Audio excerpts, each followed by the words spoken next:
Hi, I'm Indiana Montes. In this video we're going to meet several interesting people and a very good project, FIG. And we're going to talk to Matt Cooper, who has been like the mentor.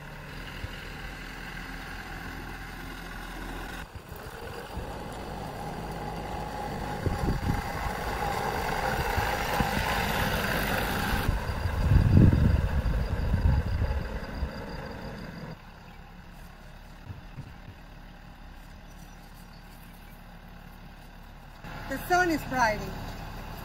What a great helper Carolina has.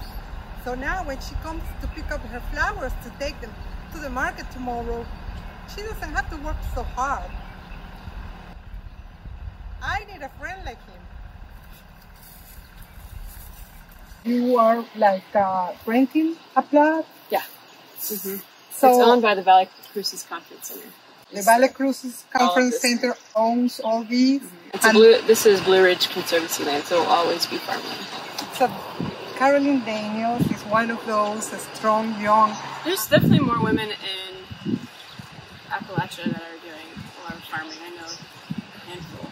So my friends Casey and Tyler were farming here first, or before me, in this plot, and I have been talking about a dream of growing flowers for years, and so they said, just do it. So they were leaving this land because they had their own. They basically just sort of gave me a little shove me a few pointers, and were like, you can figure it out. And Matt, who sort of oversees all of this, he doesn't own it, but he basically is like the manager of all of this land. He is basically like a mentor to me, like he's teaching me everything I need to know and figure out as I, trial and error kind of experience. So Matt Cooper is the garlic all way back there, and he's got a couple of giant fields back there. Oh yeah, I feel very fortunate to be able to work here. And I'm like I said, I'm juggling like 4 or 5 different jobs. I teach yoga in the community. I teach app. And I'm hopefully going to be switching gears into more of a counseling career later on. So I would like to be able to do more ecotherapy type stuff. But flower farming is really just like a fun hobby for me. And I'm trying to sell it and like really build it as a business. But right now I'm not trying to like make it my sole career. I'm just really enjoying let go. What have you learned, farming? And that's what I learned. I've learned about letting go. I've learned about letting go, and I've learned about just trusting the process.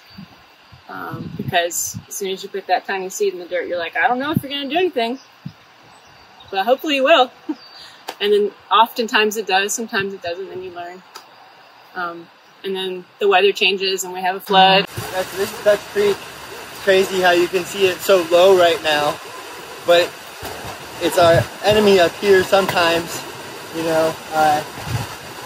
but it's really the flash floods that make it rise so fast.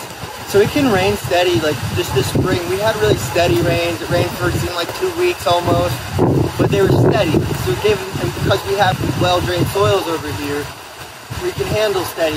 But it's those really big flash floods where this small creek, Dutch Creek, expands over, and then we'll just really take a hard hit on this right side of the farm. So being sure to cover crops at the right times is crucial to the soil bed. We have a frost or a drought for a month, so it's really like all these uncontrollable factors. So I'm learning a lot about letting go.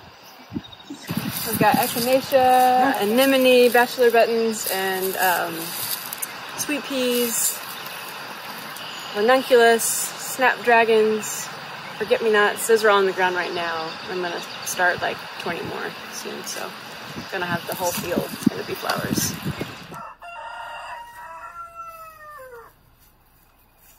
And I'm gonna do nasturtium at some point. This bed is my sort of experimental bed, and then I'm gonna have just squash for myself and watermelon for myself. But that's just like for fun. The rest is for cut bouquets with flowers. So yeah, conservation land through Blue Ridge Conservancy, a great conservancy group around here that works on just creating natural areas and places for for people to farm like this. And you know, they just inherited more property next to the Mass General Store, so that will be more land for farmers to have access to land similar to this model. It's a really important thing around everywhere, but of course the high country. So the Blue Ridge Conservancy is great for creating conservation land around viable farmland like this.